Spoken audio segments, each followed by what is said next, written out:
A very good morning students, welcome to another class. हम पढ़ रहे हैं बायोलॉजिकल क्लासिफिकेशन और लास्ट क्लास में हमने रेस्पिरेशन इन बैक्टीरिया समझा था और रिप्रोडक्शन इन बैक्टीरिया को स्टार्ट किया था। हमने देखा था कि मोर कॉमनली एसेक्सुअल रिप्रोडक्शन होता है बैक्टीरिया में और उसमें भी main mode of reproduction binary fission है जो फेवरेबल कंडीशंस में होता है। वन पेरेंट सेल से टू डॉटर सेल्स बनते हैं। लेकिन अगर अनफेवरेबल कंडीशन है तो एंडोस्पोर का फॉर्मेशन होता है जो एक पेरिनेटिंग रेस्टिंग स्ट्रक्चर है और फेवरेबल कंडीशंस के रिटर्न पर वो फिर न्यू बैक्टीरिया की तरह एक्ट करता है। आइए, उसके बाद हमने स्टार्ट किया था सेक्सुअल रिप्रोडक्शन, बट हमने समझा था बैक्टीरिया में ट्रू सेक्सुअल रिप्रोडक्शन नहीं होता, कोई गैमीट फॉर्मेशन, कोई फर्टिलाइजेशन नहीं होता, बट हाँ जीन्स का आदान प्रदान होता है, जेनेटिक रिकॉम्बिनेशन होता है। इसीलिए उसे हम सेक्सुअल रिप्रोडक्शन तो नहीं कह सकते, पैरासेक्सुअल रिप्रोडक्शन कह सकते हैं या प्रिमिटिव टाइप का सेक्सुअल रिप्रोडक्शन कह सकते हैं या एक्चुअली जेनेटिक रिकॉम्बिनेशन कह सकते हैं। वो तीन तरीके से होता था, हमने लास्ट क्लास में बात की थी। अगर डोनर से रिसिपिएंट में डीएनए मीडियम के थ्रू जा रहा है तो उसे हमने कहा था ट्रांसफॉर्मेशन। अगर डोनर से रिसिपिएंट के बीच में एक कॉन्जुगेशन ट्यूब बनकर वो ट्रांसफर होगा फिजिकल कांटेक्ट के थ्रू तो उसे हमने कहा था कॉन्जुगेशन। और अगर एक वायरस बैक्टीरियोफाज के थ्रू डोनर बैक्टीरिया से रिसिपिएंट बैक्टीरिया में वो डीएनए पहुंचेगा तो उसे हमने कहा था ट्रांसडक्शन। ट्रांसफॉर्मेशन हम लास्ट क्लास में डिटेल में डिस्कस कर चुके हैं। फ्रेडरिक ग्रिफिथ ने एक्सपेरिमेंट किया था माइस के अंदर स्ट्रेप्टोकोकस या डिप्लोकोकस निमोनी बैक्टीरिया को लेकर। आइए आज हम स्टार्ट करते हैं कॉन्जुगेशन। और कॉन्जुगेशन अब हम जानते हैं ये सेकेंड मेथड है जेनेटिक रिकॉम्बिनेशन का। ट्रांसफॉर्मेशन हम पढ़ चुके हैं। सो कॉन्जुगेशन इन बैक्टीरिया बहुत इंटरेस्टिंग है। जब मैंने इसी चैप्टर में आपको बैक्टीरिया का स्ट्रक्चर पढ़ाया था तो हमने समझा था कि बैक्टीरिया के पास एक तो खुद का जेनेटिक डीएनए होता है जिसे हम न्यूक्लियोइड या जीनोफोर या इंसिपिएंट न्यूक्लियस बोलते हैं, जो एक्चुअली बैक्टीरिया की लाइफ के लिए असेंशियल है और वही बैक्टीरिया की सारी एक्टिविटीज को कंट्रोल करता है, रिप्रोडक्शन एक्सेट्रा सबको। पर कुछ बैक्टीरिया के पास में एक special extra chromosomal double stranded circular self replicating DNA होता है जिसे हमने नाम दिया था प्लाज्मिड। और अगर वो प्लाज्मिड पिलई फॉर्म कर सकता है, सेक्स पिलई, तो उसे हमने कहा था एफ प्लाज्मिड या सेक्स प्लाज्मिड। और जिन बैक्टीरिया के पास ये एफ प्लाज्मिड है वो सेक्स पिलई फॉर्म कर पाएंगे और उन्हें हमने एफ प्लस बैक्टीरिया या मेल बैक्टीरिया कहा था। और जिनके पास नहीं है उन्हें हमने एफ माइनस या फीमेल बैक्टीरिया कहा था। इतना आपको याद होगा। तो अब हम उसी कंसेप्ट से कॉन्जुगेशन को पढ़ेंगे। कॉन्जुगेशन का सिंपल सा मतलब हम एक लाइन में लिख देते हैं। इसका मतलब है ट्रांसफर ऑफ जेनेटिक मटेरियल या DNA from donor to recipient bacteria. Of course हम बैक्टीरिया की ही बात कर रहे हैं। वाया कॉन्जुगेशन ट्यूब, एक कॉन्जुगेशन ट्यूब बनेगी उसके थ्रू, मीडियम के थ्रू नहीं, वायरस के थ्रू नहीं, कॉन्जुगेशन ट्यूब के थ्रू। और ई कोलाई में से सबसे पहले डेमोन्स्ट्रेट किया था लेडरबर्ग एंड टैटम ने। सो डिस्कवर्ड बाय या demonstrated by very very important Lederberg and Tatum in E coli. तो बैक्टीरिया का नाम भी आना चाहिए स्टूडेंट्स और साइंटिस्ट का नाम भी, इन ई कोलाई। अब समझिएगा कॉन्जुगेशन दो तरह से होता है, बहुत इंटरेस्टिंग है, हम अंडरस्टैंड करने की कोशिश करते हैं। So conjugation in bacteria.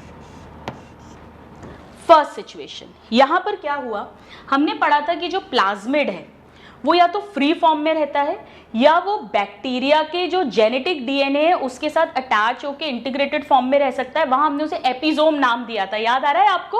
और ऐसे बैक्टीरिया को high frequency recombination HFR bacteria हमने कहा था। बट एनीवेज आज फिर से समझ में आ जाएगा। सपोज करिए कि ये एक बैक्टीरिया है, ठीक है, ये इसका खुद का जेनेटिक मटेरियल है। अब होता डबल स्ट्रैंडेड है, मैं कन्वीनियंस के लिए ऐसा बना देती हूँ। Genetic DNA, this is the genetic DNA nucleoid, और इस बैक्टीरिया के पास मान लीजिए ये प्लाज्मिड है, ये भी डबल स्ट्रैंडेड सर्कुलर है, और ये एफ प्लाज्मिड है या सेक्स प्लाज्मिड है जो सेक्स पिलई बनवा सकता है। तो अब मुझे बताइए कि ये बैक्टीरिया एफ प्लस है या एफ माइनस। आप कहोगे मैम ये तो हम पढ़ चुके हैं, ये एफ प्लस या मेल बैक्टीरिया है। बिल्कुल सही है। ये एक और बैक्टीरिया है, इसके पास में भी इसका जेनेटिक मटेरियल है, लेकिन एफ प्लाज्मिड या सेक्स प्लाज्मिड एब्सेंट है। ये कैसा बैक्टीरिया है बताइए? ये एफ नेगेटिव या फीमेल बैक्टीरिया है। ये पास पास में जब आए, इस एफ प्लाज्मिड ने सेक्स पिलई बनाया, ये ऐसा, ये सेक्स पिलई है, और अब ये सेक्स पिलई इसके साथ अटैच होगा पूरा ऐसा, और ये इनके बीच में एक ब्रिज बन गया, एक पुल बन गया। उस पुल को हम कहेंगे कॉन्जुगेशन ट्यूब। ये बन गई कॉन्जुगेशन ट्यूब। तो एक्चुअली एफ प्लाज्मिड ने क्या किया? सेक्स पिलई बनाया, और इस सेक्स पिलई ने क्या किया? कॉन्जुगेशन ट्यूब बना दी। किसके बीच में? एफ प्लस और एफ माइनस बैक्टीरिया के बीच में। इनका फिजिकल कांटेक्ट हो गया। ठीक है, अब नेक्स्ट स्टेप में क्या होगा? इस ब्रिज के थ्रू, इस पुल को पार करके, पहले ये एफ प्लाज्मिड सेल्फ रेप्लिकेटिंग है, इसने अपनी कॉपी बना ली, सपोज और भी कॉपीज बना ली, और वो कॉपी यहां ट्रांसफर होकर आ गई। राइट? सो यहां पे क्या हुआ? Transfer of F plasmid from F plus two F minus bacteria. अब सिचुएशन क्या होगी? ये तो F प्लस है ही, और ये भी क्या हो जाएगा? F प्लस में कन्वर्ट। अब सिचुएशन ये है, और फिर कॉन्जुगेशन ट्यूब डिसॉल्व हो जाएगी, यानी ये तो हमारा था ही ओरिजिनल F प्लस, और अब F माइनस क्या बन गया? ये भी F प्लस बन गया। ये देखिए, F माइनस भी अब F प्लस में कन्वर्ट हो गया। F minus converted into F plus, यानी यहां पर जेंडर चेंज हो गया, बैक्टीरिया का सेक्स चेंज हो गया है स्टूडेंट्स।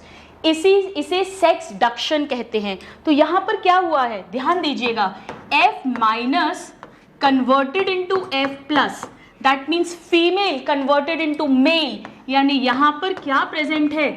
सेक्स डक्शन। कॉन्जुगेशन ही है, बट क्या हो गया है? सेक्स डक्शन। सेकेंड समझिएगा, सेकेंड पॉइंट ये है कि क्या यहां पर F माइनस के पास F प्लस का जेनेटिक डीएनए आया है? नहीं, इसका जेनेटिक डीएनए यहां नहीं आया, सिर्फ प्लाज्मिड आया है, यानी कि जेनेटिक रिकॉम्बिनेशन एक्चुअली नहीं हुआ है। प्लाज्मिड यहां आ गया है कॉन्जुगेशन ट्यूब के थ्रू, पर इसके जो जीन्स थे, जो इस बैक्टीरिया की लाइफ के लिए इंपॉर्टेंट थे, वो यहां पर नहीं आए हैं। यानी कि जो जेनेटिक रिकॉम्बिनेशन है, किसका? जेनेटिक डीएनए का। जेनेटिक रिकॉम्बिनेशन जेनेटिक डीएनए का, वो क्या है यहां पर स्टूडेंट्स? एब्सेंट है। और अगर वो एब्सेंट है, तो अब आप मुझे सोचकर बताइएगा कि इस कॉन्जुगेशन को मैं फर्टाइल कॉन्जुगेशन कहूं या स्टेराइल? ये स्टेराइल है स्टूडेंट्स, मेल स्टेराइल, मतलब जीन्स में जो एसेंशियल जीन्स हैं, जेनेटिक जीन्स हैं, उनमें कोई चेंज नहीं आया। इस कॉन्जुगेशन को कहते हैं स्टूडेंट्स मेल स्टेराइल कॉन्जुगेशन या male sterility conjugation, first type. यहां पर F माइनस F प्लस में कन्वर्ट हो गया, लेकिन सिर्फ प्लाज्मिड का जो है वो मूव करा है, जेनेटिक डीएनए मूव नहीं करा है। आइए अब हम सेकेंड सिचुएशन देखते हैं। और ऐसा क्यों हुआ है? क्योंकि ये प्लाज्मिड जेनेटिक डीएनए से सेपरेट था, फ्री था। अब सेकेंड सिचुएशन, सेकेंड सिचुएशन में जो हमारा F प्लस बैक्टीरिया है, सपोज ये एक F प्लस बैक्टीरिया है, ये इसके खुद का डीएनए है, जेनेटिक डीएनए है, और इसी जेनेटिक डीएनए के साथ अटैच्ड है प्लाज्मिड, एफ प्लाज्मिड यानी इंटीग्रेटेड फॉर्म में है।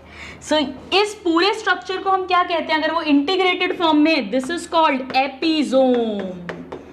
वहां एपिजोम नहीं कहते हैं, वहां पर फ्री एफ प्लाज्मिड था, यहां पर एपिजोम है। एपिजोम का मतलब एफ प्लाज्मिड, कोई भी प्लाज्मिड हो सकता है, यहां F plasmid integrated with nucleoid या जेनेटिक डीएनए, ठीक है। और इसे हम एफ प्लस बैक्टीरिया नहीं कहते हैं। सिर्फ मेल नहीं है, ये है सुपर मेल। क्यों? अभी समझ में आएगा। So this is super male या मेटा मेल या HFR। क्यों? वो अभी समझ में आ जाएगा आपको। HFR bacteria. अब क्या हुआ, एक और बैक्टीरिया है जो F नेगेटिव है। F नेगेटिव मतलब खुद का डीएनए है लेकिन कोई F प्लाज्मिड नहीं है। ये F नेगेटिव या वही सेम फीमेल बैक्टीरिया है। अब क्योंकि यहाँ पर F प्लाज्मिड है तो ये डेफिनेटली क्या बनाएगा? ये बनाएगा सेक्स पिलई, और सेक्स पिलई फिर क्या फॉर्म कर देगा? कॉन्जुगेशन ट्यूब इन दोनों के बीच में, ठीक है। तो यहां पर भी सेम कहानी हुई है, इससे बना सेक्स पिलई और सेक्स पिलई ने फॉर्म कर दी कॉन्जुगेशन ट्यूब। इतनी कहानी सेम है यहां भी। आप समझना इनमें क्या होता है। इनमें ऐसा तो है नहीं कि एफ प्लाज्मिड अकेला आ जाए, यहां पर कुछ एंजाइम्स हैं इस सुपर मेल के पास, वो यहां पे कट लगा देते हैं, एक एंड पे कट लगा दिया, और अब ये जो जेनेटिक डीएनए है ये यहां पर आना शुरू करता है, ये शुरू करता है यहां आना। अब मैं इसे एक दूसरे कलर से बना देती हूं कन्वीनियंस के लिए हमारी, ताकि आपको कलर से समझ में आए। सपोज करो मैं इसे पिंक बना देती हूं, ठीक है, समझने के लिए। ये पिंक है। अब ये जो व्हाइट वाला आ रहा है यानी एफ, ये सुपर मेल का जो जेनेटिक डीएनए है वो धीरे धीरे आकर और इसके साथ अटैच होने लग जाता है, और यहां पर उसका रेप्लिकेशन होता जाता है, यानी यहां वो बनता जाएगा, यहां आता जाएगा, यहां बनता जाएगा। अब यहां से स्टार्ट हुआ है ये आना, धीरे धीरे धीरे धीरे ये आता जाएगा। अब कितने जीन्स आएंगे ये इस बात पे डिपेंड करेगा कि कितनी देर तक ये कॉन्जुगेशन ट्यूब बनी हुई है। यानी कि हम यहां पर लिख सकते हैं कि number of jeans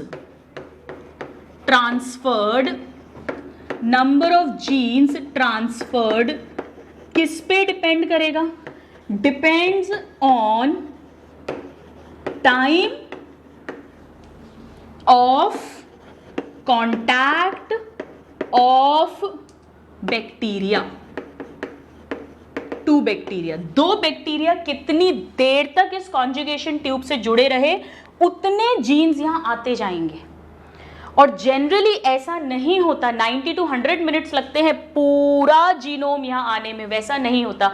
of course ऐसा नहीं है खाली हो रहा है, यहाँ तो रेप्लिकेशन, यहाँ तो सेकंड कॉपी बनती ही जाती है। तो मान लीजिए कि जब यहाँ तक के जीन्स ट्रांसफर हुए तब ये कॉन्जुगेशन ट्यूब ब्रेक हो गई, फॉर एग्जाम्पल सपोज। तो अब सिचुएशन क्या बनेगी? अब सिचुएशन ये है कि जो ये ओरिजिनल वाला मेल है इसके पास तो सेम अभी भी वही है, अपना खुद का जेनेटिक डीएनए और साथ में ये एफ प्लाज्मिड यानी एपिजोम। तो ये तो अभी भी क्या है? HFR है। लेकिन इसका क्या हुआ है? इसका अब ध्यान से समझना, ये पिंक वाला तो इसका खुद का जेनेटिक डीएनए था, राइट? और इसके अंदर अब क्या फिट हो गया है स्टूडेंट्स? एक सेकेंड, इसके अंदर अब फिट हो गया है इसका जेनेटिक डीएनए, ये आ गया। दो सिचुएशन हो सकती हैं, हो सकता है अगर पूरा टाइम तक ये रहा तो जेनेटिक डीएनए भी आ जाए HFR का और प्लाज्मिड भी आ जाए, ऐसा भी हो सकता है। लेकिन ऐसा नेचुरली होता नहीं है। नॉर्मली ये कॉन्जुगेशन ट्यूब पहले ही जो है डिसॉल्व हो जाती है, डिसअपियर हो जाती है। तो अब यहाँ पर ये जो बैक्टीरिया है, मुझे ये बताइए ये सेक्स पिलई बनाएगा कि नहीं बनाएगा? ये नहीं बना सकता सेक्स पिलई। क्यों नहीं बना सकता ये सेक्स पिलई? क्योंकि इसके पास एफ प्लाज्मिड थोड़ी ना आया है। तो इस सिचुएशन में ए क्या हुआ है? एफ माइनस जो है वो एफ माइनस ही रहा। ये F माइनस ही है, ये फीमेल ही है, ये मेल में कन्वर्ट नहीं हुआ, ये सेक्स पिलई फॉर्म नहीं कर सकता। यानी कि क्या यहाँ पर सेक्स डक्शन हुआ है? नहीं, सेक्स चेंज नहीं हुआ, नो सेक्स डक्शन। जबकि यहाँ क्या हुआ था? F माइनस F प्लस में चेंज हो गया था, यहाँ ऐसा नहीं हुआ। लेकिन यहाँ पर क्या हुआ है? यहाँ पर जेनेटिक रिकॉम्बिनेशन हुआ है। अब ये जो रिसिपिएंट बैक्टीरिया है, इसके पास डोनर बैक्टीरिया का जेनेटिक डीएनए आ गया है, यानी कि यहाँ पर genetic recombination has occurred present. तो डिफरेंस समझ में आया आपको? ये जो बैक्टीरिया है रिसिपिएंट, ये रिसिपिएंट है, इसके अंदर इस डोनर के एसेंशियल जीन्स आ गए हैं, कुछ जीन्स आ गए हैं। इसे कहते हैं स्टूडेंट्स मेल फर्टिलिटी कॉन्जुगेशन या मेल फर्टाइल कॉन्जुगेशन। तो मेल स्टेराइल का मतलब है सिर्फ प्लाज्मिड ट्रांसफर हो रहा है, तो सेक्स तो चेंज हो रहा है, F माइनस F प्लस में कन्वर्ट हो रहा है, पर जो असेंशियल जेनेटिक डीएनए है वो ट्रांसफर नहीं हो रहा। और मेल फर्टिलिटी का मतलब है यहां पर प्लाज्मिड नॉर्मली ट्रांसफर नहीं होता, यानी सेक्स डक्शन नहीं हो रहा, F माइनस ही है, लेकिन जेनेटिक डीएनए पहुंच रहा है। Is it clear? अब यहां पर इसे HFR क्यों कहते हैं? क्या फुल फॉर्म है इस HFR का? मैं यहां लिखती हूं। HFR का मतलब है हाई, H से हाई, और FR मतलब F मतलब फ्रीक्वेंसी, हाई फ्रीक्वेंसी, और R मतलब रिकॉम्बिनेशन। इसको समझिएगा। इस सिचुएशन में प्लाज्मिड के जो भी जीन्स जा रहे हैं और इस सिचुएशन में जो भी जेनेटिक डीएनए के जीन्स जा रहे हैं, अगर हम उनको कंपेयर करें एक पर्टिकुलर टाइम ड्यूरेशन में, तो यहाँ पर स्टूडेंट्स रिकॉम्बिनेशन की फ्रीक्वेंसी 1000 गुना बढ़ जाती है, 10,000 टाइम्स, आई मीन 1000 से 10,000 गुना बढ़ जाती है। यानी कि बहुत हाई फ्रीक्वेंसी पे रिकॉम्बिनेशन होता है, इसीलिए इसे हाई फ्रीक्वेंसी रिकॉम्बिनेशन मेल या HFR मेल, सुपर मेल या मेटा मेल बैक्टीरिया कहते हैं। सो प्लीज नोट कि यहां पर क्या होता है, increased frequency of recombination, increase frequency of recombination by 1000 times, 1000 to 10,000 times. Clear? So this is all about conjugation, a very important and a very interesting concept. आइए अब हम समझते हैं जो थर्ड स्टेप है। यहाँ भी डीएनए ट्रांसफर हो गया, एक जगह प्लाज्मिड डीएनए और एक तरीके से एक में जेनेटिक डीएनए। अब हम समझते हैं कि वायरस की हेल्प लेकर आखिर कैसे डोनर से रिसिपिएंट बैक्टीरिया में जेनेटिक डीएनए ट्रांसफर होता है। Please note this.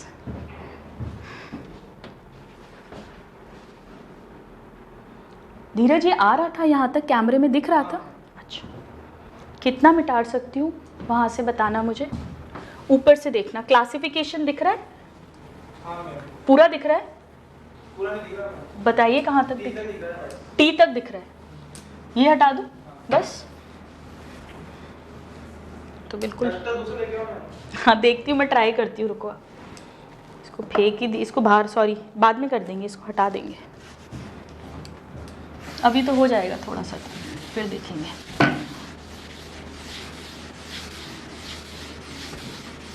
कितना टाइम हुआ है लेक्चर का? 18 मिनट। ठीक है।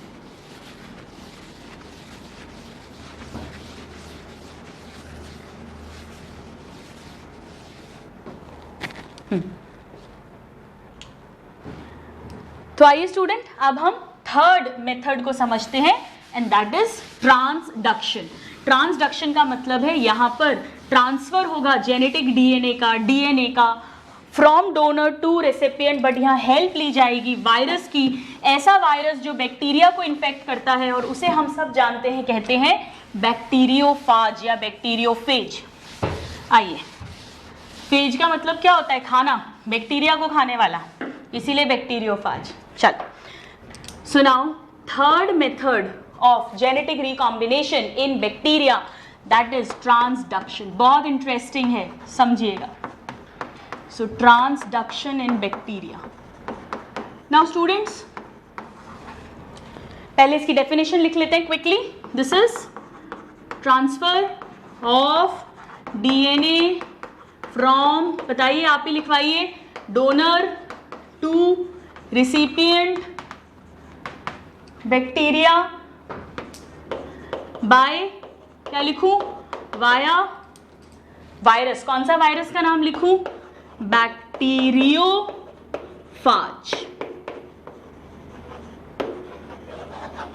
नाउ मैंने लास्ट क्लास में एक नाम आपको बताना मैं भूल गई थी, I am sorry about it, कि इसका डेमोन्स्ट्रेशन लेडरबर्ग ने तो किया था, बट उनके साथ एक जिंडर साइंटिस्ट भी इन्वॉल्व थे.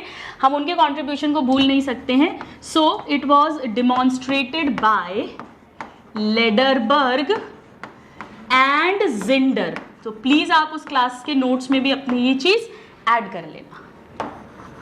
और कौन सा बैक्टीरिया लिया था वो मैंने आपको लास्ट क्लास में बता दिया था. इन्होंने एक्सपेरिमेंट किया था साल्मोनेला टाइफीम्यूरियम में. ये सारे क्वेश्चंस आते हैं.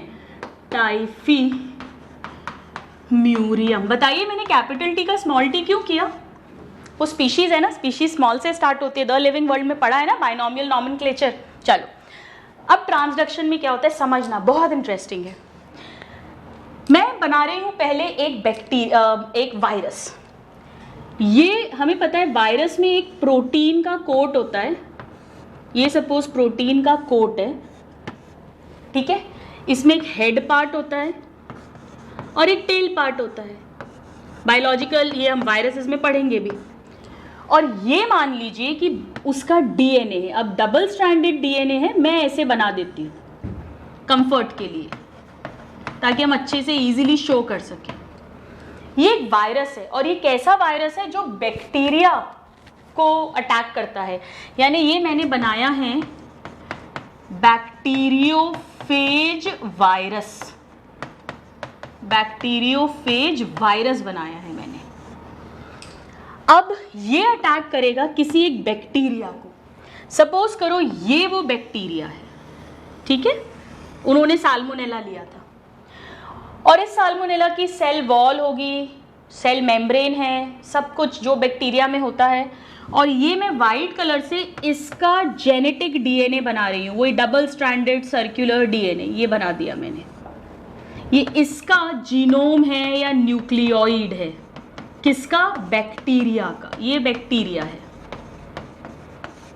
अब जब ये वायरस इस बैक्टीरिया को अटैक करता है तो इसकी टेल में लाइसोजाइम एंजाइम होता है. और लाइसोजाइम हम पढ़ चुके हैं. लाइसोजाइम क्या करता है, ये पेप्टाइडोग्लाइकन्स को डाइजेस्ट करता है. और बैक्टीरिया की जो सेल वॉल है वो पेप्टाइडोग्लाइकन्स की बनी है, तो ये डिसॉल्व हो जाएगी. और अब ये अपने जेनेटिक डीएनए को वायरस यहां भेज देता है. ये आ गया वायरस का डीएनए. तो मैं इसको वीडीएनए लिख देती हूं. और ये है बैक्टीरियल डीएनए, यानी मैं इसे बीडीएनए लिख देती हूँ, ठीक है. अब क्या होता है, कुछ वायरल डीएनए में ये प्रॉपर्टी होती है कि वो बैक्टीरिया के डीएनए के साथ जाके जुड़ सकते हैं, लिंक हो सकते हैं, इंटीग्रेट हो सकते हैं. सो नेक्स्ट स्टेप में क्या हुआ, वीडीएनए इंटीग्रेट विथ बीडीएनए, ठीक है. B for Bombay, bacterial DNA.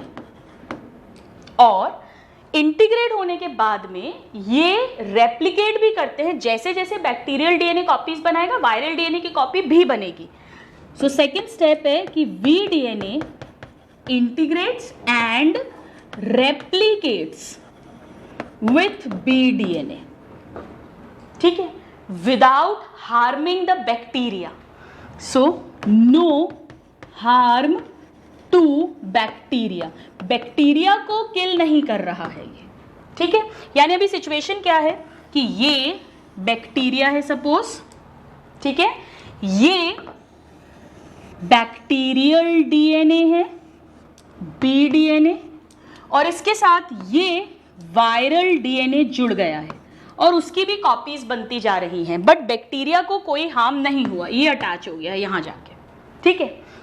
और सालों साल तक ऐसा चलता रहेगा। जैसे जैसे बैक्टीरिया डिवाइड करेगा ये डॉटर सेल्स में भी आता जाएगा। यानी कि इस समय पर जब वायरस बैक्टीरिया को हार्म नहीं कर रहा, उसको डिस्ट्रॉय नहीं कर रहा, उसको खा नहीं रहा, किल नहीं कर रहा, ऐसे बैक्टीरिया को कहते हैं lysogenic bacteria. So this is a lysogenic bacteria. तो कोई पूछे what is lysogenic bacteria? Lysogenic bacteria वो बैक्टीरिया है जिसके डीएनए में वायरस का डीएनए इंटीग्रेटेड है और उसके साथ रेप्लिकेट कर रहा है, लेकिन उसे हार्म नहीं पहुंचा रहा है। और इस वायरस की साइकिल को ही कहते हैं स्टूडेंट्स लाइसोजेनिक साइकिल। तो अभी क्या चल रही है? वायरस की लाइसोजेनिक साइकिल। कभी कभी अचानक से 10 जनरेशन, 20 जनरेशन, 100 जनरेशन बाद में ये वायरल डीएनए जागता है, एक्टिव होता है। और जब ये एक्टिव होता है तो ये अपने एमआरएनए और एमआरएनए से प्रोटीन्स बनाने लग जाता है, यानी अपने पार्टिकल्स, अपना हेड, अपना टेल, अपना जेनेटिक मटेरियल बनाकर और न्यू वायरसेस फॉर्म करने लग जाता है। और जब वो न्यू वायरसेस फॉर्म होंगे तो वो न्यू वायरसेस इस बैक्टीरिया के सेल को डिस्ट्रॉय कर देते हैं और फिर वो नए सेल्स में जाएंगे और फिर उनके साथ इंटीग्रेट होंगे, फिर वहाँ लाइसोजेनिक साइकिल चलेगी, फिर एक्टिव होंगे और फिर उन्हें तोड़ेंगे। इसे लाइटिक साइकिल बोलते हैं, जब बैक्टीरिया का लाइसिस होता है। तो ये कैसे होता है? ये वायरस इससे अलग आता है, हटता है और फिर ये अपने पार्टिकल्स बनाता है। बट कभी कभी क्या होता है, फॉल्टी डिटैचमेंट हो जाता है। मतलब सिर्फ वायरल डीएनए नहीं निकलता, साथ में थोड़ा सा पीस बैक्टीरियल डीएनए का भी इसके साथ आ जाता है। इसे हम एसिमेट्रिकल डिटैचमेंट बोलते हैं। सिमेट्रिकल तो मतलब सिर्फ वायरल डीएनए बाहर निकला, बट अब क्या होगा? Asymmetrical detachment. So next step जो है स्टूडेंट्स वो मैं यहां बनाती हूं। नेक्स्ट स्टेप में क्या हुआ? ए सिमेट्रिकल डिटैचमेंट ऑफ क्या? Viral DNA. मतलब वायरल डीएनए तो निकला ही, कुछ पीस बैक्टीरियल डीएनए का भी उसके साथ आ गया इसी बैक्टीरिया के अंदर। तो अब सिचुएशन क्या बनी? ये सपोज बैक्टीरिया है, अब बॉडी के कलर पे मत जाना, अलग अलग चौक यूज हो रही है। अब यहाँ पर क्या सिचुएशन है? ये तो है ही बैक्टीरिया का डीएनए और इसमें से अब बाहर आ गया है ये वायरल डीएनए, बट इस वायरल डीएनए के साथ में बैक्टीरियल डीएनए भी है, उसका छोटा कुछ जीन्स आ गए हैं। So this is V DNA and this is B DNA. अब ये इसी होस्ट की, इस बैक्टीरिया की मशीनरी को यूज करेगा और यूज करके न्यूक्लियेजेस एंजाइम बनाएगा और न्यूक्लियस एंजाइम बनाकर सबसे पहले इसे डिस्ट्रॉय कर देगा। लाइटिक साइकिल में यही होता है, चाहे वी डीएनए अकेला सिमेट्रिकली बाहर आए, चाहे इसके साथ बाहर आए। जैसे ही ये अपने खुद के पार्टिकल्स बनाना शुरू करता है स्टूडेंट्स, ये सबसे पहले इस बैक्टीरिया को डिस्ट्रॉय करता है, जहाँ खाता है पीता है उसी को मारता है। तो यहाँ पर क्या होगा? यहाँ पर दो चीजें होंगी। नंबर 1, डिस्ट्रॉय बैक्टीरियल डीएनए जो उसके साथ नहीं जुड़ा हुआ है वो, और साथ में ये एक और काम क्या करेगा? फॉर्मेशन ऑफ वायरल पार्टिकल्स, अपने पार्टिकल्स बनाना ये शुरू करेगा, वायरल पार्टिकल्स। मतलब अब सिचुएशन क्या होगी?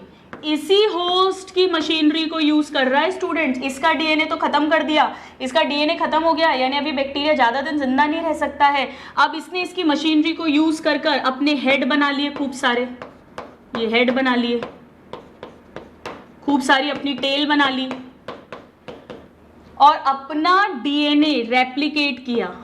लेकिन अब इसके डीएनए के साथ हर जगह बैक्टीरियल डीएनए भी रेप्लिकेट हो रहा है जो इसके साथ दोस्ती करके बाहर निकल के आया था। हर जगह वीबी। सो वायरल पार्टिकल्स बनने लग गए हैं और अब ये इसको ब्रेक कर देगा, इस बैक्टीरियल सेल का लाइसिस कर देगा, तोड़ देगा। Lysis of bacterial cell, bacteria, इसे, इस पूरे को कहते हैं स्टूडेंट्स लाइटिक साइकिल। तोड़ना, लाइसिस।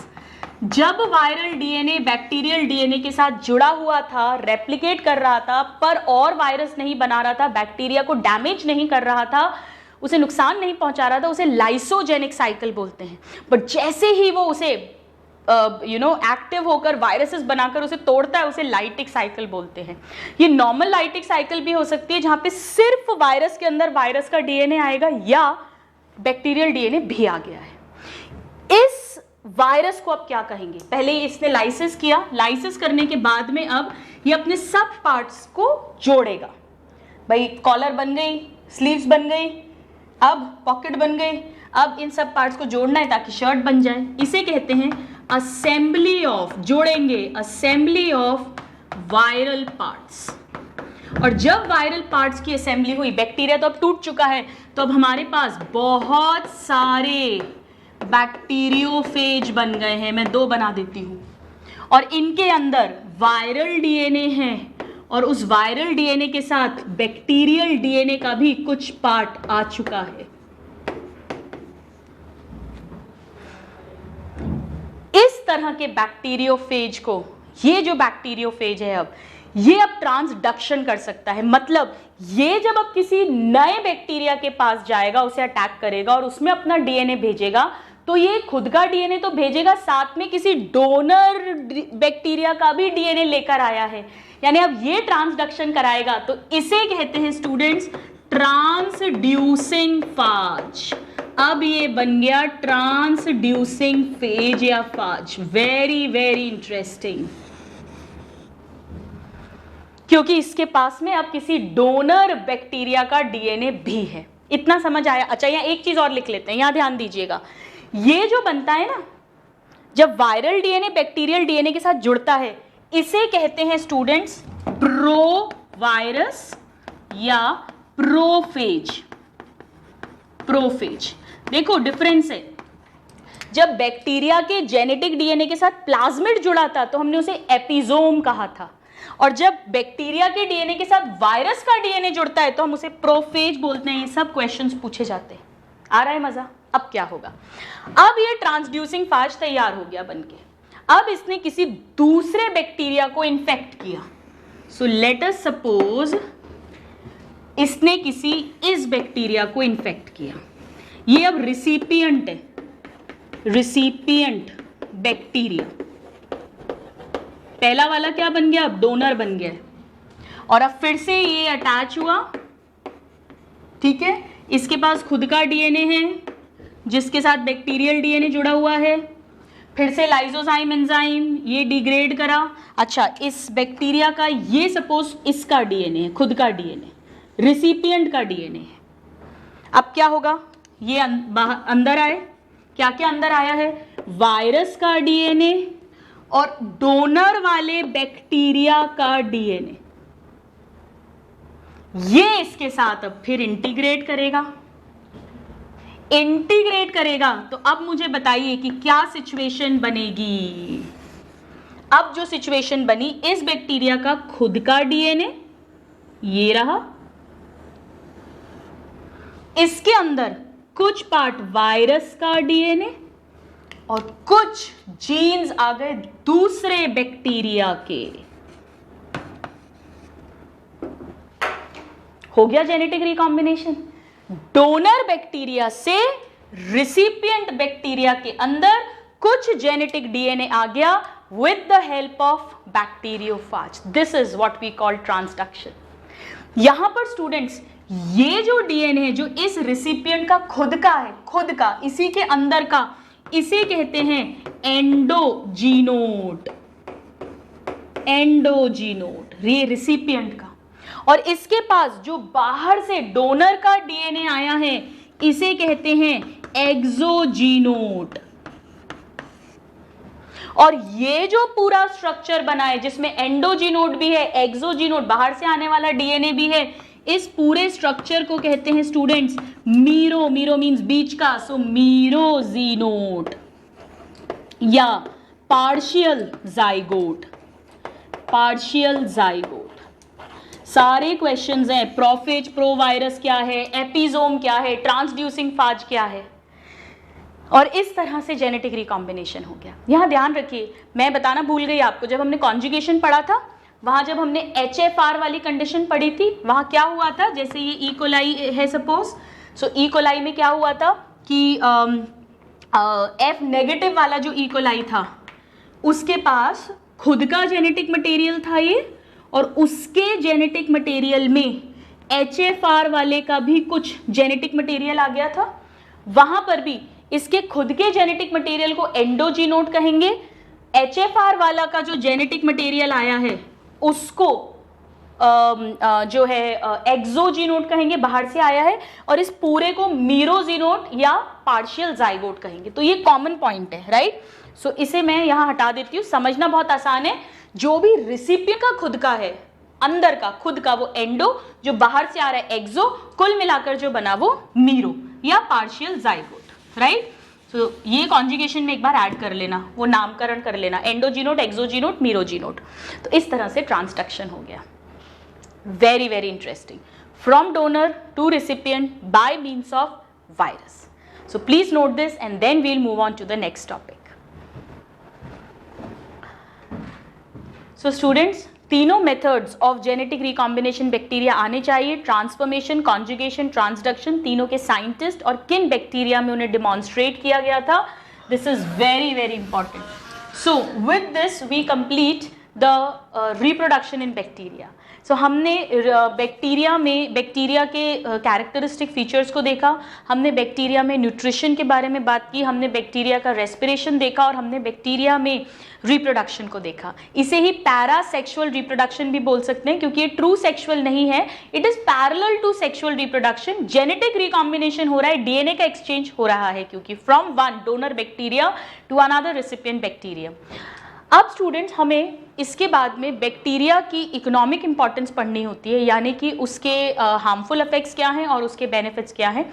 बट उसके पहले मैं वो बाद में कवर करूंगी, पहले हम सभी groups of true bacteria and Archie bacteria देखते हैं, फिर हम उन्हें एक साथ डिस्कस करेंगे, ताकि हमारे लिए बहुत ईजी हो जाएगा याद रखना।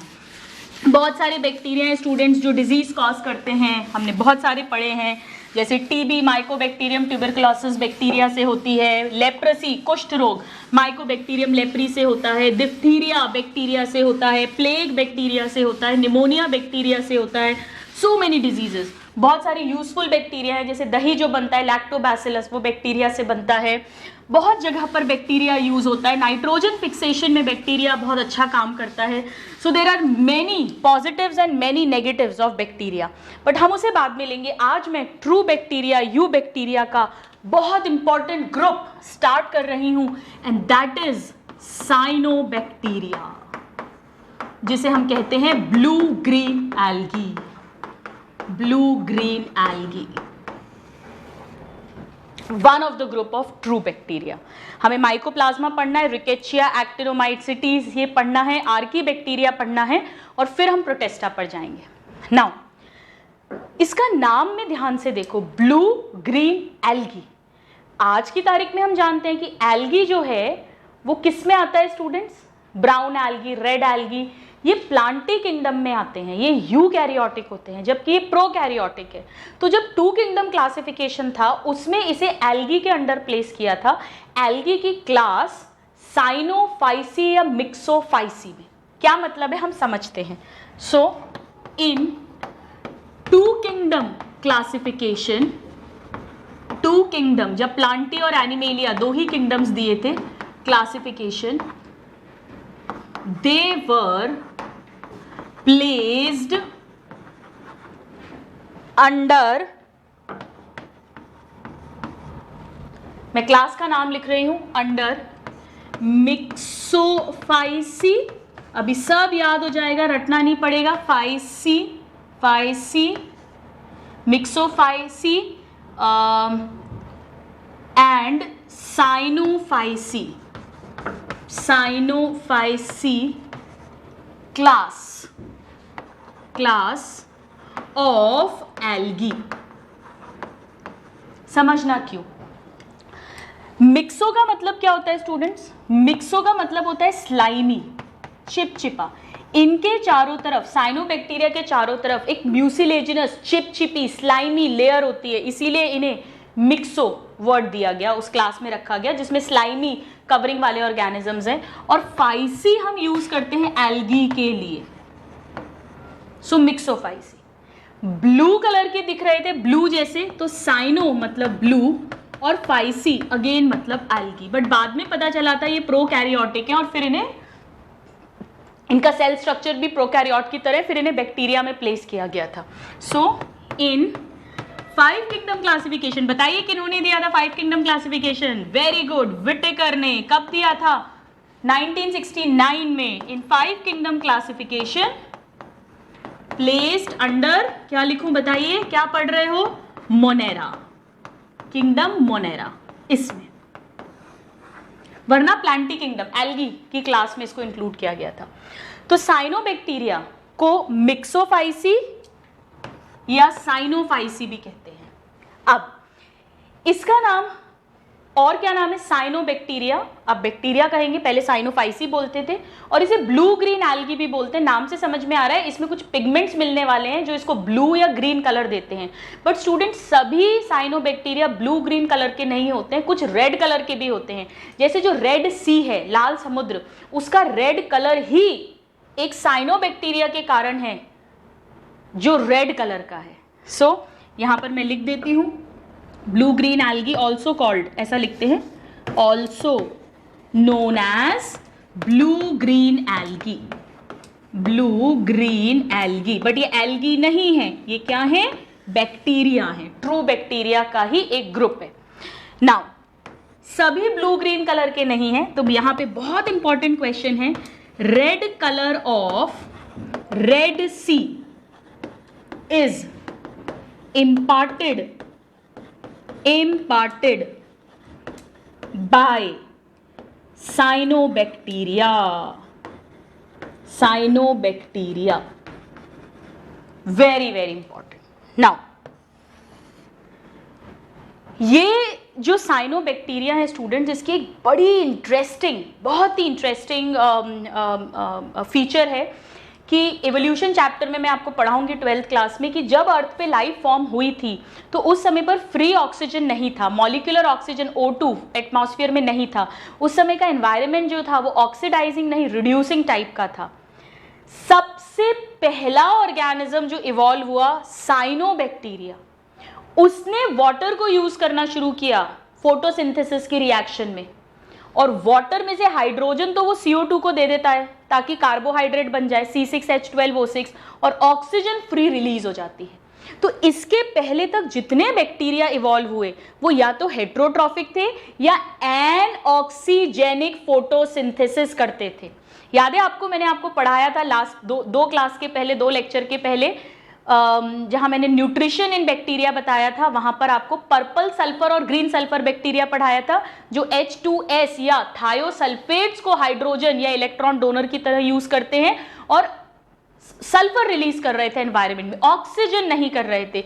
तो ये पहले ऐसे ऑर्गेनिजम्स हैं जिन्होंने एनवायरनमेंट में फ्री ऑक्सीजन को डिलीवर किया और रिड्यूसिंग से ऑक्सीडाइजिंग टाइप का एनवायरनमेंट हमारा बनाया, जो बहुत बड़ी क्रांति है, क्योंकि O2 से ही फिर O3 यानी ओजोन बनी, और ओजोन के बनने से सन की यूवी रेस का आना अर्थ पे स्टॉप हुआ।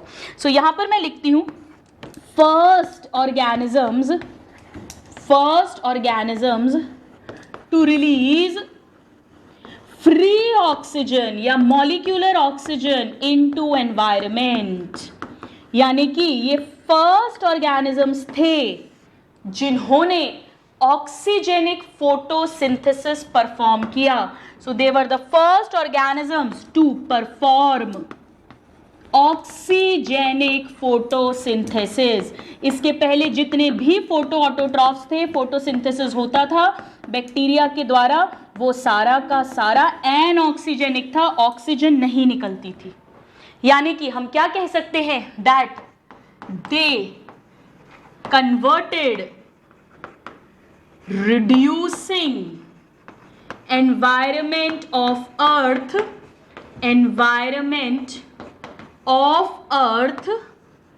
into oxidizing type, into oxidizing। Very very important, हम एवोल्यूशन में पढ़ेंगे इसका कितना बड़ा इंपॉर्टेंस है। So they are very important bacteria. ये बैक्टीरिया है स्टूडेंट्स, ग्राम नेगेटिव बैक्टीरिया हैं। So let me write here, they are gram negative bacteria. और हम ग्राम पॉजिटिव ग्राम नेगेटिव अच्छे से पढ़ चुके हैं। ग्राम नेगेटिव में हमने पढ़ा था कि उसमें जो वॉल होती है वो डबल लेयर्ड होती है, cell wall, peptidoglycan plus lipopolysaccharides LPS की भी लेयर होती है। हमने सब डिफरेंसेस पढ़े थे। So they are a type of gram negative bacteria. You please note this down और फिर हम आगे बढ़ते हैं। नाउ स्टूडेंट्स, यहाँ पर रेड सी को रेड कलर कौन से साइनोबैक्टीरिया ने दिया है मैं उसका नाम लिख देती हूँ, इंपॉर्टेंट है। It is trichodesmium. और रेड कलर दे रहा है, रेड के लिए एरिथ्रो यूज करते हैं, so erythraeum. So very very important question आता है। ट्राइकोडेस्मियम एरिथ्रियम नाम का साइनोबैक्टीरिया है जिसके कारण से रेड कलर मिला रेड सी को। यहां पर स्टूडेंट्स ये स्पेलिंग भी करेक्ट कर लेना, यहां ई भी आएगा, CEAE हर जगह पे। नाउ यानी अगर कोई पूछे कि most primitive organism to perform oxygenic photosynthesis, तो आंसर क्या दोगे? ब्लू ग्रीन एल्गी या साइनोबैक्टीरिया। कोई पूछे which organisms first introduced oxygen into atmosphere, answer क्या दोगे? साइनोबैक्टीरिया या ब्लू ग्रीन बैक्टीरिया। ऐसा क्यों होता है हम समझेंगे students.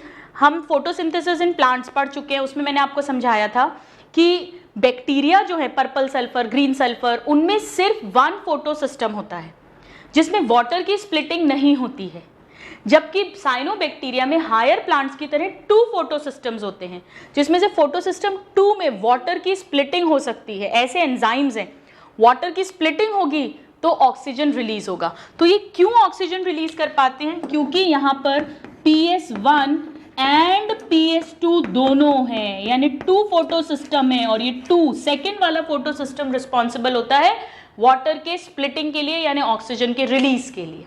Now so this is a basics कि उसे Cyanophyceae, Myxophyceae, cyanobacteria, blue green algae, but इनका और भी कलर हो सकता है। सबसे पहले ऑक्सीजनिक फोटोसिंथेसिस परफॉर्म किया था इन्होंने, बहुत बहुत इंपॉर्टेंट है हमारे एवोल्यूशन में। अब हम बात करते हैं ये मिलते कहाँ पर हैं। So let's talk about their occurrence. कहाँ मिलते हैं स्टूडेंट्स? जैसे कि बैक्टीरिया है, साइनोबैक्टीरिया भी उसी का ग्रुप है, हर जगह मिलता है। They are cosmopolitan everywhere. Archaebacteria की तरह कुछ साइनोबैक्टीरिया हॉट स्प्रिंग्स में भी मिलते हैं, 80-90 डिग्री का जहां पर टेम्परेचर होता है, जो झील जम जाती है, फ्रोजन 0 डिग्री -डिग्री बर्फ बन जाती है, वहां भी ये मिलते हैं एवरीवेयर, राइट। कॉस्मोपॉलिटन। मोस्टली ये पानी में मिलते हैं, लैंड पर भी मिल सकते हैं, और पानी में भी ये मोस्टली फ्रेश वाटर में मिलते हैं, यानी लेक, पॉन्ड्स, और कुछ होते हैं जो मेरीन वाटर में मिलते हैं, जैसे सी ओशियन जो खारा पानी है। सो यहां मैं लिखती हूं mostly fresh water forms, mostly, but सब जगह मिल रहे हैं मोस्टली, एंड सम पानी में, खारे पानी में, सॉल्टी वाटर में मेराइन, और कुछ इवन लैंड पे यानी टेरेस्ट्रियल।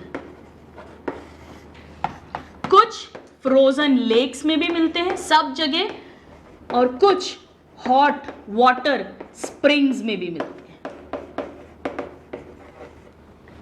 नाउ ये जो साइनोबैक्टीरिया ये फ्रीली भी रह सकते हैं स्टूडेंट्स, और ये ऑलमोस्ट हर ऑर्गेनिज्म के साथ, प्लांट्स के साथ, एनिमल्स के साथ, एल्गी के साथ, फंगस के साथ, टेरिडोफाइट्स, फर्न्स के साथ, जिम्नोस्पर्म्स, एंजियोस्पर्म्स, सबके साथ कोई ना कोई साइनोबैक्टीरिया सिम्बायोटिक रिलेशनशिप बना सकता है। सिम्बायोटिक रिलेशनशिप हम जानते हैं, अच्छे वाले मेहमान, सुपीरियर क्वालिटी, एस से सुपीरियर, एस से सिम्बायोटिक, सुपीरियर वाले मेहमान, यानी कि जो हमारे घर आएंगे, खाएंगे, पिएंगे, रहेंगे और बदले में हमें हेल्प करके जाएंगे। तो ये प्लांट के साथ या फर्न, एंजियोस्पर्म, जिम्नोस्पर्म, एल्गी, उनके साथ रहेंगे, उनकी हेल्प करेंगे और उनसे न्यूट्रिशन और शेल्टर लेंगे, PG accommodation, providing help to them. So यहां पर मैं लिखती हूं that they show symbiotic association, symbiotic यानी helpful association with almost all organisms, almost all types of organisms, almost all types of organisms, सभी के साथ तकरीबन ये एसोसिएशन भी शो करते हैं। मतलब ये फ्रीली लिविंग भी हो सकते हैं और एसोसिएशन में भी हो सकते हैं। जैसे यहाँ पे मैं 2 के एग्जाम्पल्स लिख रही हूँ क्योंकि वो बहुत कॉमनली पूछे जाते हैं। स्टूडेंट्स, एक पानी का फर्न है, एक्वाटिक फर्न, एक्वाटिक फर्न, जिसका नाम है अजोला। क्या नाम है? अजोला।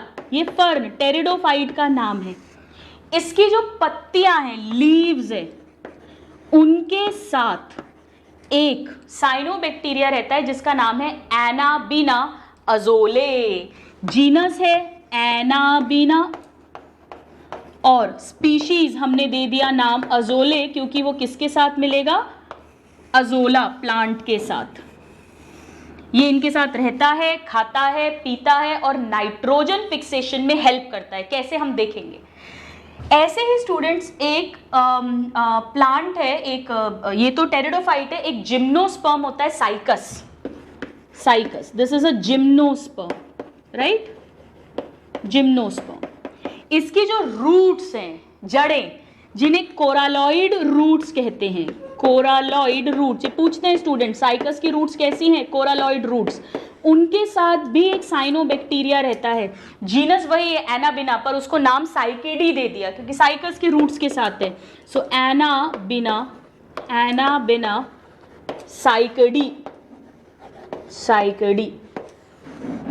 ये भी इनके साथ रहता है, न्यूट्रिशन लेता है, शेल्टर लेता है और बदले में नाइट्रोजन फिक्स करता है। हम देखेंगे नाइट्रोजन फिक्सेशन एक बहुत बढ़िया इसका फंक्शन होता है। सो एनाबिना हमने 2 स्पीशीज देखी जो हेल्पफुल है, एसोसिएशन है, एक टेरिडोफाइट के साथ, फर्न के साथ और एक जिम्नोस्पर्म्स के साथ। और भी एसोसिएशंस हैं जो हम पढ़ेंगे। सो this is about it's occurrence. आप इसको नोट करो, फिर हम देखते हैं उसका बॉडी स्ट्रक्चर कैसा होता है। तो स्टूडेंट्स, हमने देखा कि साइनोबैक्टीरिया बहुत इंपॉर्टेंट है, अकेले भी रह सकते हैं, फ्री लिविंग, एसोसिएशन भी शो कर सकते हैं, हेल्पफुल होते हैं, सभी जगह मिलते हैं। अब आइए हम देखते हैं कि इनका स्ट्रक्चरल ऑर्गेनाइजेशन कैसा है। स्ट्रक्चरल ऑर्गेनाइजेशन का मतलब अभी अपन समझते हैं। Structural organisation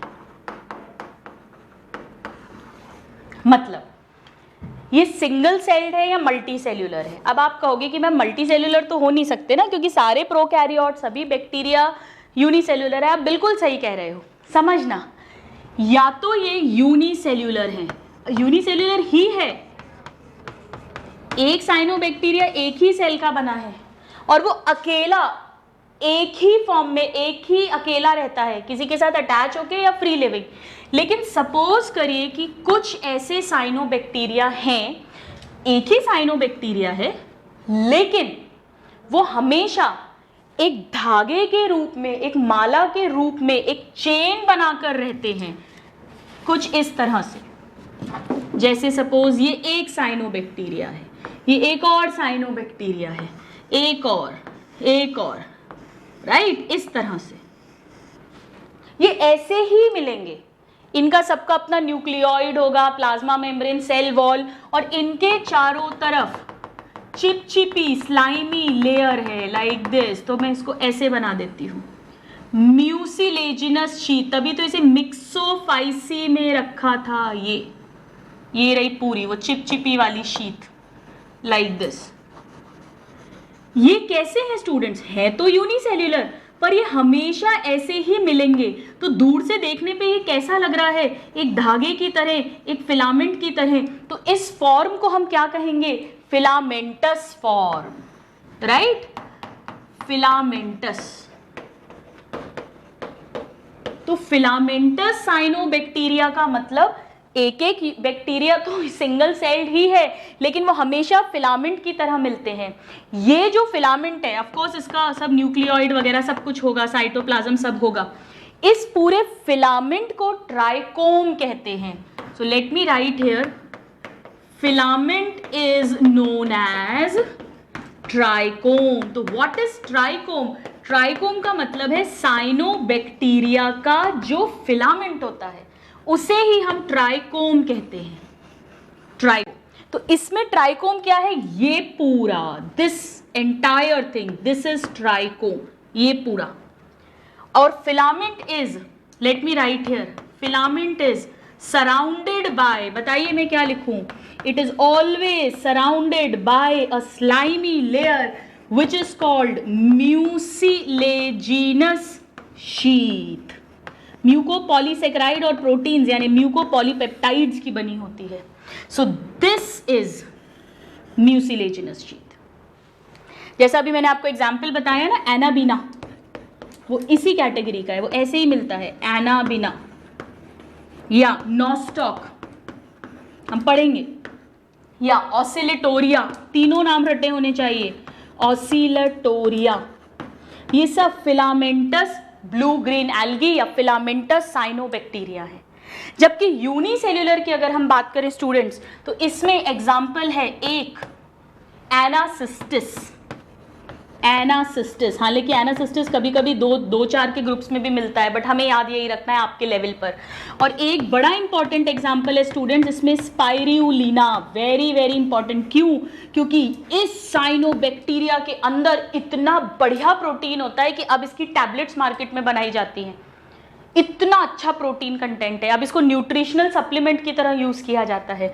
so let me write here, spirulina क्या है? एक unicellular blue green algae which has high protein content. It has very high protein content और अब ये मार्केट में भी अवेलेबल है। ये क्वेश्चन पूछते हैं। और कुछ साइनोबैक्टीरिया ऐसे भी नहीं मिलते, ऐसे भी नहीं मिलते। वो कैसे मिलते हैं? जैसे सपोज ये एक साइनोबैक्टीरिया है, बट ये अकेले नहीं रहते, ये हमेशा कॉलोनी में रहते हैं। ये पूरी म्यूसिलेजिनस शीट है, पूरा म्यूसिलेजिनस टिश्यू है, जो भी सब्सटेंस है इनके आस, हमेशा ऐसी कॉलोनी ही मिलेगी, हमेशा। वो कॉलोनी हो सकता है शीट्स के फॉर्म में हो, वो कॉलोनी हो सकता है इस तरह से अलग अलग स्प्रेडेड हो, बट एक कॉलोनी में ही मिलते हैं। ऐसे अकेले नहीं मिलेंगे, केवल ऐसे नहीं मिलेंगे। ऑफ कोर्स यहाँ पर भी शीट तो यहाँ भी होगी, ऐसा भी नहीं मिलेगा, ऐसा भी नहीं मिलेगा। इसे कहते हैं स्टूडेंट्स कॉलोनियल साइनोबैक्टीरिया। इसका एक एग्जाम्पल हमें आना चाहिए विच इज माइक्रोसिस्टिस। यहां ध्यान देना, माइक्रोसिस्टिस, क्योंकि एक हम मैक्रोसिस्टिस पढ़ेंगे जो ब्राउन एल्गा होगा। तो ये दोनों नाम हमें अच्छे से समझ आने चाहिए। यहां पे स्टूडेंट्स कई बुक्स में एनाबीना को कॉलोनियल लिख देते हैं, क्योंकि एनाबीना की कुछ स्पीशीज कॉलोनियल फॉर्म में भी मिलती हैं, राइट। बट अगर हमें एक चॉइस पूछी जाएगी तो हम फिलामेंटस में ही एनाबीना को लिखते हैं। सो आज हमने समझा कॉन्जुगेशन और ट्रांसडक्शन, और हमने साइनोबैक्टीरिया स्टार्ट किया, जो यू बैक्टीरिया, ट्रू बैक्टीरिया का ही एक ग्रुप है, ब्लू ग्रीन कलर का, बट जरूरी नहीं है, रेड कलर का भी हो सकता है, रेड सी को जो कलर इंपार्ट किया है। अर्लियर टाइम्स में इसे मिक्सोफाइसी या Cyanophyceae group class of algae में रखा गया था। फर्स्ट ऑक्सीजनिक फोटोसिंथेसिस परफॉर्म करने वाले ऑर्गेनिजम्स हैं, इन्होंने ही एनवायरनमेंट में, एटमॉस्फेयर में ऑक्सीजन को इंट्रोड्यूस किया था। इनके पास 2 फोटो सिस्टम्स होते हैं हायर प्लांट्स की तरह, इनका क्लोरोफिल भी हायर प्लांट्स की तरह, हम देखेंगे नेक्स्ट क्लास में। और ये सब जगह मिलते हैं, association with almost all type of organisms show करते हैं। मोस्टली फ्रेश वाटर में मिलते हैं, बट सी वाटर, लैंड सब जगह मिल सकते हैं। ये यूनिसेल्युलर फॉर्म में भी मिल सकते हैं, कॉलोनीज के फॉर्म में मिल सकते हैं, या फिलामेंट्स के फॉर्म में मिल सकते हैं। इनके फिलामेंट को ट्राइकोम कहते हैं, and all will always be surrounded by mucilaginous sheet. ये म्यूसिलेजिनस शीट जो है स्टूडेंट्स, ये एनवायरमेंट से प्रोटेक्शन देती है, बाहर की कोई इंजरी से प्रोटेक्शन देती है। अब इसका स्ट्रक्चर क्या है, इस एक सेल का स्ट्रक्चर क्या होता है? क्या वो बिल्कुल उस प्रोकैरियोटिक सेल की तरह है, बैक्टीरियल सेल जो हमने पहले पढ़ा है, या उसमें कुछ थोड़ा बहुत डिफरेंट है? होगा डिफरेंट स्टूडेंट्स, क्योंकि यहाँ पे फोटोसिंथेसिस होने वाला है, यहाँ पिगमेंट्स चाहिएंगे, वो सब कुछ होना है। तो वो सब क्या है, उसका स्ट्रक्चर क्या है, ये नाइट्रोजन फिक्सेशन कैसे करवाता है, बहुत कुछ ब्लू ग्रीन एल्गा के बारे में in the upcoming lecture. Till then, a very happy learning and have a good day. Thank you.